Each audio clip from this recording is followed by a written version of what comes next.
അങ്ങോട്ട് പോകാൻ നടക്കുന്നില്ല. മാമി ഞങ്ങള് പോയി ലൈറ്റ് ഇട്ടു.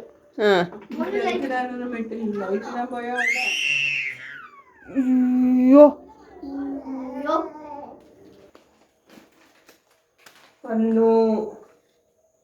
ഇന്നാണെങ്കിൽ ഞാനോട്ടിരുന്നപ്പോൾ ഒരു അമ്മയാണെങ്കിൽ ഇതുപോലെ ഉപ്പേരിയും പക്കാവടയും മിച്ചറും ഒക്കെ ഇങ്ങനെ കൊണ്ടാണെന്ന് വിൽക്കുവാണ്.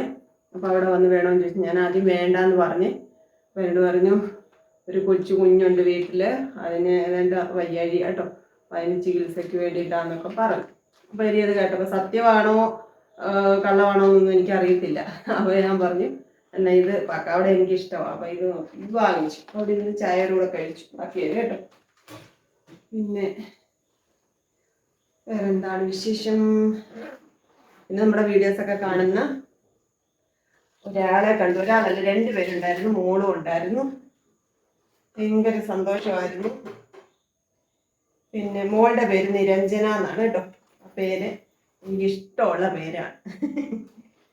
പിന്നെ ഒരുപാട് സന്തോഷം വന്ന് കണ്ട് മിണ്ടിയതിന്. പിന്നെന്താണ്, ഇന്ന് സൂപ്പർ മാർക്കറ്റിൽ നിന്ന് പാല് മേടിച്ചു. ഇത് കാപ്പി പൊട്ടി തീർന്നായിരുന്നു. എനിക്കിടയ്ക്ക് കാപ്പി കുടിക്കാൻ വേണ്ടിയിട്ടാണ്. മോളിക്കുട്ടിന് ചായ മതി, അത് മേടിച്ചു. വേറെ ഒന്നും വാങ്ങിക്കേണ്ട ആവശ്യമില്ലായിരുന്നു. പിന്നെ ഇന്ന് അടുക്കളയിൽ പണികളൊന്നുമില്ല കേട്ടോ. ചോറും കറികളും ഒക്കെ ഇന്നത്തേക്കൂടൊക്കെ ഉണ്ട്. നാളെ നമുക്ക് എന്തെങ്കിലും മീനോ വല്ലതും വാങ്ങിക്കാം എന്നോർത്ത് ഇന്ന് വാങ്ങിച്ചില്ല. പിന്നെ ഇത് എനിക്ക് സുചേച്ചി തന്ന ടോപ്പാട്ടോ. പക്ഷെ എനിക്ക് സുചേച്ചിക്ക് കഴുത്തൊക്കെ വിരിഞ്ഞ കഴുത്തൊക്കെ വെച്ചാണ് സുചേച്ചി തയ്ക്കുന്നത്. അപ്പോൾ എനിക്കതൊന്നും അത്ര ഇഷ്ടമല്ലെന്നല്ല, എനിക്കതൊന്നും ചേരത്തില്ല. എന്തുവാ ഇങ്ങനെ ഇറക്കമുള്ള കഴുത്തും ഇങ്ങനെ ഇത്ര വിരിവുള്ള കഴുത്തും ഞാൻ ഇടാറില്ല. എനിക്ക് ഇങ്ങനെ ആണെങ്കിൽ തന്നെ ഞാൻ ഇങ്ങനെ പിടിച്ചു വെച്ച് തയ്ക്കും. ഇതിപ്പോൾ സുചേച്ചിയുടെ അളവിൽ തയ്ച്ചത് കൊണ്ട് കുറേ പിടിച്ചു വെച്ച് തയ്ച്ചു കേട്ടോ. എന്നിട്ടും കഴുത്തിങ്ങനെ കഴുത്തകലം, സുചേച്ചിക്കൊക്കെ പുറം വിരിവുള്ളത് കൊണ്ട് അവർക്ക് കഴുത്തകലം വേണം. അതുകൊണ്ട് എനിക്കിതൊന്നും ഇട്ടുകൊണ്ട് പോയിട്ട് ഭയങ്കര ഇഷ്ടപ്പെട്ടു. ഈ മെറ്റീരിയൽ നെറ്റാണ് കാണിക്കും. ഈ കളറും ഈ മെറ്റീരിയലും ഇതിൻ്റെ സ്റ്റിച്ചിങ്ങും എല്ലാം എനിക്ക് ഇഷ്ടപ്പെട്ടു കേട്ടോ. അതുകൊണ്ട് കൊതി മൂത്താണ് ഇന്ന് ഞാൻ ഇട്ടുകൊണ്ട് പോയത്.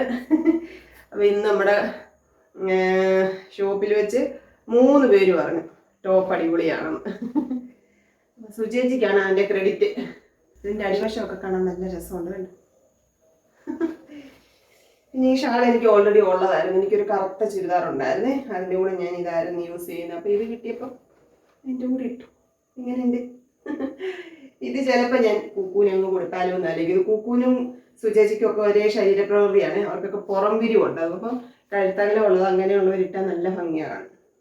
എനിക്ക് അവരുടെ ശരീരം അതുകൊണ്ടായിരിക്കും. അത് മാത്രമല്ല, നമുക്ക് ഈ സർജറിയൊക്കെ കഴിഞ്ഞതിൻ്റെ ബുദ്ധിമുട്ട് കൊണ്ട് ഇങ്ങനെ ഇറക്കമുള്ള കഴുത്തും ഇതുപോലെ ഉള്ള കഴുത്തും നമുക്ക് പറ്റത്തില്ല. അതാണ്. എന്തായാലും എനിക്കിത് ഇഷ്ടപ്പെട്ട് ഞാൻ ഇട്ടു.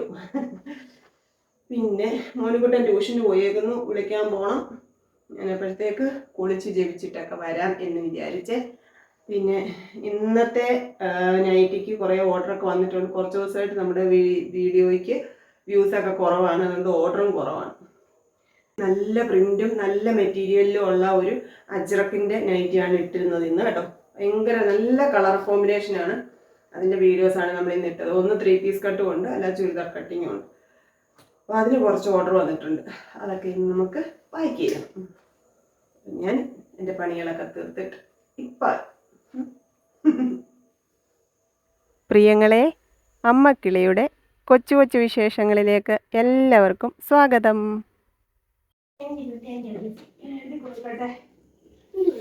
എഴുതി കൊടുക്കും. ഇവിടെ വരുന്ന ആൻസർ ചെയ്യും. എടുത്തു കൊടു. ഇവർക്ക് ക്വസ്റ്റ്യൻ പേപ്പർ ഇല്ലില്ല.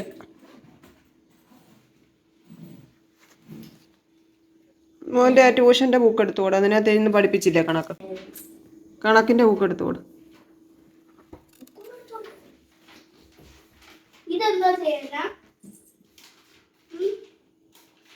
ഒരടവും എടുക്കുന്നില്ല, അങ്ങ് പോയേച്ചാ മതി.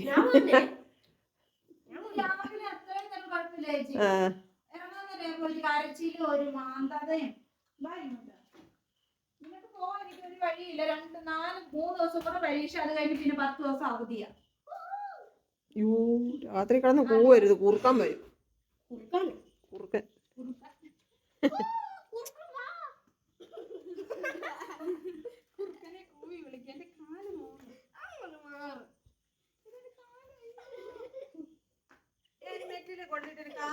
ടാറ്റാ. ആ ടാറ്റ ടാറ്റ.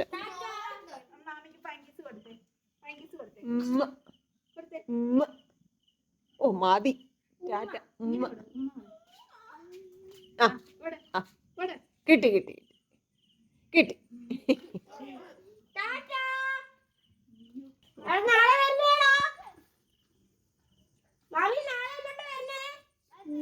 എന്തോ വായ മോനു.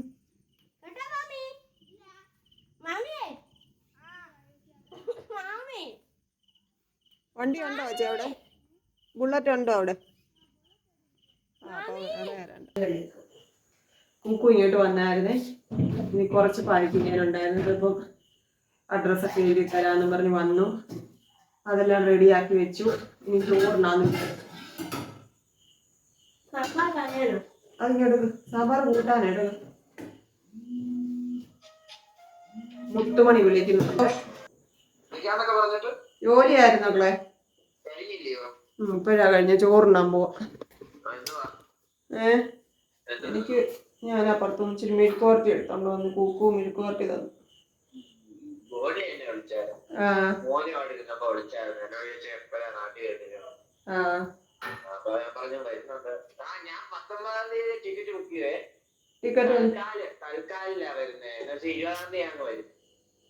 ഓ, കാരോട് വന്നിട്ട് പോകാൻ തോന്നുന്നു. 20-ാം തീയതി കഥകൾ വരുമോ? അപ്പൊ 18-ാം തീയതി വരാൻ വിചാരിച്ചാ. ഏഷ്യയില് ഏറ്റവും വലിയ മാള. അല്ലാതെ ഞാൻ വീട്ടിലുള്ള നല്ല ഗുണ എന്നെ കാണാൻ. ഇപ്പൊ അത് അവിടുന്ന് അങ്ങ് ചെയ്തിട്ട് വന്നാ പോരെ? ഇല്ല, ഇവിടെ ചെയ്ത ശരിയാത്തില്ല. അതിന്റെ മുടി ആമാര് ഉള്ള മുടി അങ്ങ് മുടിപ്പിക്കുക. ഞാൻ മുടി വളർത്തുന്നോണ്ട് ടൈപ്പിൽ അമ്മ വെട്ടുന്നേ.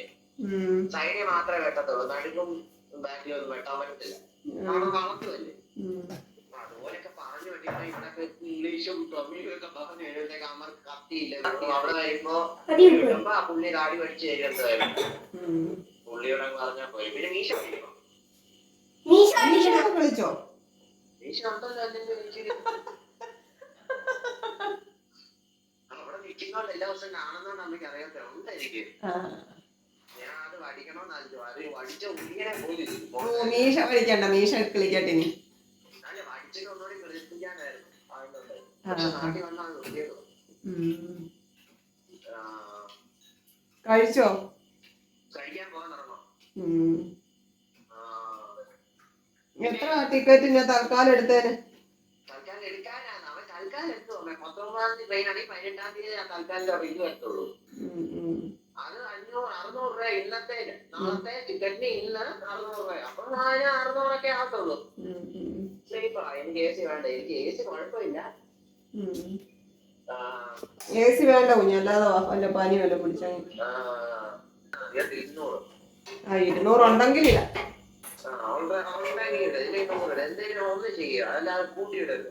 ഓക്കേ. അതെ. ഞാൻ 200 ഇട്ടിട്ടുണ്ട്. 200 ഇട്ടിട്ടുണ്ട്.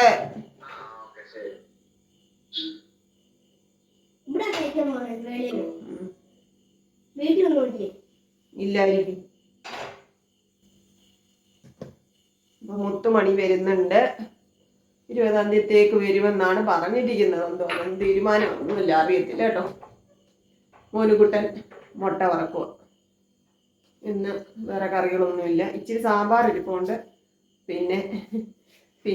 പിന്നെന്തോ മെഴുക്കുവരട്ടി, പിന്നെ ചമ്മന്തിപ്പൊടിയൊക്കെ ഇരിപ്പുണ്ട്. അതൊക്കെ കൂട്ടി നമുക്ക് കഴിക്കാം. കഴിഞ്ഞ ഒരു 2 ദിവസമായി ഒരു അപകടം നടന്നു. നമുക്ക് പത്തനംതിട്ടയിൽ ഫേസ്ബുക്കിലും TV-യിലും ന്യൂസിലും ഒക്കെ ഒത്തിരി ഇതായിട്ട് വന്ന ഒരു അപകടമാണ്. കോന്നി മുറിഞ്ഞകൽ എന്ന് പറയുന്ന സ്ഥലത്ത് വെച്ചൊരു കാർ ആക്സിഡന്റ് ഉണ്ടായി. ആന്ധ്രയിൽ നിന്നുള്ള അയ്യപ്പന്മാരുടെ ബസ്സുമായിട്ട് ഒരു കാറ് കൂട്ടിയിടിച്ചൊരു ആക്സിഡന്റ് ഉണ്ട്. അപ്പോൾ ആ കാറിലുണ്ടായിരുന്ന 4 പേരും മരിച്ചു. അതിൽ ഒരാൾ നമുക്ക് നല്ല പരിചിതമായ ഒരു മുഖമായിരുന്നു കേട്ടോ. ഗവൺമെൻറ് ഹോസ്പിറ്റലിൽ വർക്ക് ചെയ്തിരുന്ന ആളാണ്, സെക്യൂരിറ്റി സ്റ്റാഫായിട്ട്. അദ്ദേഹം ഇപ്പോൾ സീനിയർ സെക്യൂരിറ്റി ഓഫീസർ അങ്ങനെ ഏതാണ്ട് ജോലിയിലോട്ട് മാറിയായിരുന്നു. പക്ഷേ ഈ കഴിഞ്ഞിടയ്ക്ക് വരെ നമ്മൾ സ്ഥിരം കാണുന്ന ഒരു മുഖമായിരുന്നു. ഹോസ്പിറ്റലിൽ നിന്ന് ഇടയ്ക്ക് നമ്മുടെ ഓസിൻഫായുടെ ബേക്കറിയിലൊക്കെ വരുന്നതൊക്കെ കാണാമായിരുന്നു കേട്ടോ. ഇപ്പം അവിടേക്ക് ജോലി മാറി പോകുന്നത് വരെ നമ്മൾ സ്ഥിരം എപ്പോഴും കണ്ടുകൊണ്ടിരുന്ന ഒരു മുഖമാണ്. അപ്പം ആക്സിഡൻറ്റ് പറ്റിയെന്നൊക്കെ അറിഞ്ഞെങ്കിലും ഇവിടെ നമുക്ക് ടി വി ഒന്നും ഓണാവുന്നില്ല, ന്യൂസൊന്നും കാണുന്നില്ല അങ്ങനെ. പക്ഷെ ആരാണെന്ന് എനിക്ക് മനസ്സിലായത് പിന്നെ ഫേസ്ബുക്ക് നോക്കിയപ്പോഴാണ് ഈ വ്യക്തിയാണെന്നൊക്കെ ഉള്ളത് മനസ്സിലായത്.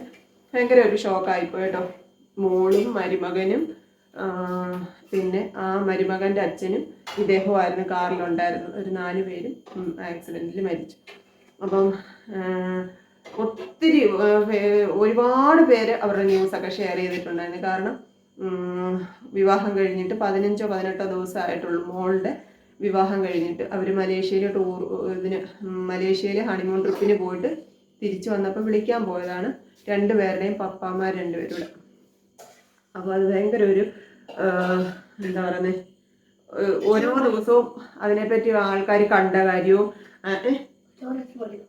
എനിക്ക് വിളമ്പിക്കോളായിരുന്നല്ലോ. അപ്പോൾ ഞാനിത് പറയാൻ കാര്യം എന്ന് വെച്ചാൽ നമ്മൾ കണ്ടുകൊണ്ടിരിക്കുന്ന മുഖങ്ങൾ എത്ര പെട്ടെന്നാണ് ഭൂമിയിൽ നിന്ന് മാറ്റപ്പെടുന്നതെന്ന് ഞാനിങ്ങനെ ഓർക്കുമായിരുന്നു. അദ്ദേഹത്തെ നമുക്ക് നേരിട്ട് വ്യക്തിപരമായിട്ടൊന്നും അറിയത്തില്ല, പക്ഷെ നമ്മളെപ്പോഴും കാണുന്നുണ്ട്. നമ്മൾ ഹോസ്പിറ്റലിൻ്റെ ഫ്രണ്ടിലായതുകൊണ്ട് നമ്മൾ ഹോസ്പിറ്റലിൽ ചെല്ലുമ്പോഴാണേലും പുറത്താണെങ്കിലും ഒക്കെ വെച്ച് നമ്മൾ കാണുന്ന ആളാണ്. അപ്പം ഇത്ര ഒരു ഭീകരമായ ഒരു അപകടത്തിൽ മരിക്കുക എന്ന് പറഞ്ഞത് പറയാൻ കാരണം എന്ന് വെച്ചാലേ, നമ്മൾ പരിചിതമായ മുഖങ്ങൾ നമ്മുടെ മുമ്പിൽ നിന്ന് മാറ്റപ്പെടുമ്പോൾ നമ്മൾ ഓർക്കുന്നുണ്ട് നമ്മളും നാളെ പെട്ടെന്നൊരു നിമിഷം ഈ ഭൂമിയിൽ നിന്ന് മാറ്റപ്പെടുന്നവരാണ്. അപ്പം നമ്മൾ ആ ഒരു ചുരുങ്ങിയ സമയം, നമുക്ക് ജനനത്തിനും മരണത്തിനും ഇടയിലുള്ള ആ ചുരുങ്ങിയ സമയം കൊണ്ട് നമ്മൾ എന്തുവാ ചെയ്യുന്നത്? നമ്മൾ പരസ്പരം വിദ്വേഷവും വൈരാഗ്യവും എന്താ പറയുന്നത്, സ്വയം അഹംഭാവം അഹങ്കാരവും ഒക്കെ ആയിട്ട് നമ്മൾ സ്വയം സ്നേഹിക്കാനോ സന്തോഷിക്കാനോ മറ്റുള്ളവർക്ക് സ്നേഹം കൊടുക്കാനോ ഒന്നും ശ്രമിക്കാതെ നമ്മൾ എന്തൊക്കെയോ ഒരു ഓട്ടപ്പാച്ചിൽ അങ്ങനെ പോവുകയാണ്. എപ്പോഴേലും ഒരു നിമിഷം അങ്ങ് യാത്ര പറഞ്ഞു പോവുകയും ചെയ്യും. അപ്പോൾ പിന്നെ ഈ ജീവിതം കൊണ്ട് എന്തോ അർത്ഥം? അപ്പം നമുക്ക് കിട്ടുന്ന ആ ചുരുങ്ങിയ സമയം, ഈ ഇടവേള, ഈ ജനനത്തിനും മരണത്തിനും ഇടയിലുള്ള ആ ഇടവേള എന്ന് പറയുന്നത് നമുക്ക് സന്തോഷിക്കാനും സമാധാനിക്കാനും. സന്തോഷിക്കാൻ ഒരുപാട് കാരണങ്ങളൊന്നും ചിലപ്പോൾ എല്ലാവരുടെയും ജീവിതത്തിൽ ഉണ്ടായിരിക്കണമെന്നില്ല. പക്ഷേ നമ്മൾ സ്വയം ഒന്ന് സ്നേഹിച്ച് സമാധാനിച്ച് നമ്മളെ തന്നെ, നമ്മുടെ ആത്മാവിനെ തന്നെ നമ്മളൊന്ന് സ്നേഹിച്ച് തുടങ്ങിയാൽ കുറേയൊക്കെ നമുക്ക് മാറ്റം വരുത്താൻ പറ്റും കേട്ടോ.